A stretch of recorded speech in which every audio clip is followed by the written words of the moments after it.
বছরের দীর্ঘ স্বেচ্ছা নির্বাসন, লন্ডনের কুয়াশা পেরিয়ে অবশেষে 2025 সালের 25 ডিসেম্বর দেশে ফেরেন তারেক রহমান।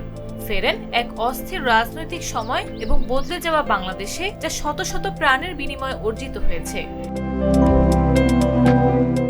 তার প্রত্যাবর্তন ছিল নিছক একটি ব্যক্তিগত প্রত্যাবর্তন নয়, তা ছিল দেশের রাজনীতিতে এক নাটকীয় পুনঃপ্রবেশ, বহু জল্পনা কল্পনার অবসান এবং নতুন সমীকরণের সূচনা। এখন তারেক রহমান দাঁড়িয়ে আছেন প্রধানমন্ত্রী পদের নতুন এক বিশাল দায়িত্বের সামনে।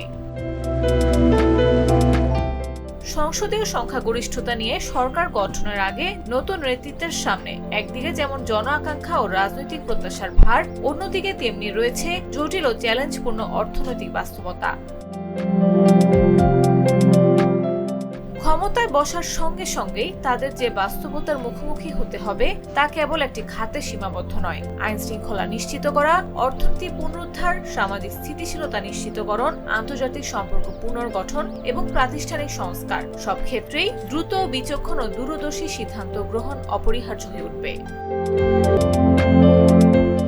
ক্ষমতায় গ্রহণের পর নতুন প্রধানমন্ত্রী অর্থাৎ সরকারকে কয়েকটি চ্যালেঞ্জের মুখোমুখি হতে হবে, যা তারা অতীত থেকে উত্তরাধিকার সূত্রে গ্রহণ করবে।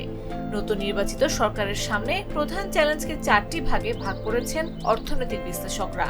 এর মধ্যে রয়েছে বিনিয়োগ স্থবিরতা, কর্মসংস্থান সৃষ্টি দুর্বলতা, উচ্চ মূল্যস্ফীতি, বেসরকারি খাতে ঋণ প্রবাহের ধীর গতি এবং দেশীয় ও বিদেশি বিনিয়োগে অনিশ্চয়তা। সাধারণ মানুষের জীবনের স্বস্তি, বিনিয়োগ ও ব্যবসায়িক কর্মকাণ্ড পুনরুজ্জীবিত করার চাবিকাঠি আইন শৃঙ্খলা পুনরুদ্ধার, যা 2024 সালের গণঅভ্যুত্থানের পর থেকে মারাত্মকভাবে অবনতি হয়েছিল এবং মানুষের মধ্যে ভীতির জন্ম দিয়েছিল। এছাড়াও নতুন সরকারের সবচেয়ে বড় চ্যালেঞ্জ হবে বিনিয়োগকে পুনরুজ্জীবিত করা এবং অর্থনীতিকে গতিশীল করে তোলা।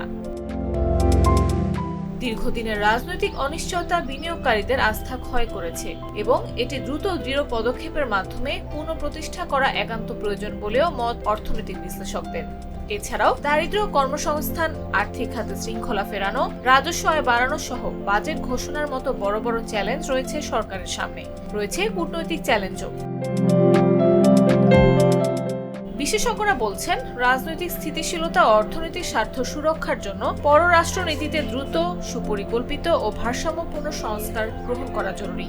ভারসাম্যপূর্ণ, মর্যাদাপূর্ণ ও বাস্তবমুখী কূটনীতি অনুসরণ করলে বড় সংকট তৈরি হওয়ার সম্ভাবনা কম বলেও মত তাদের।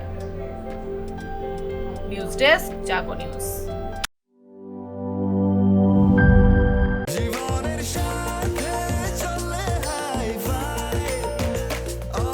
স্বাস্থ্যকর অল টাইম, সব সময় অল টাইম হেলদি লাইফ।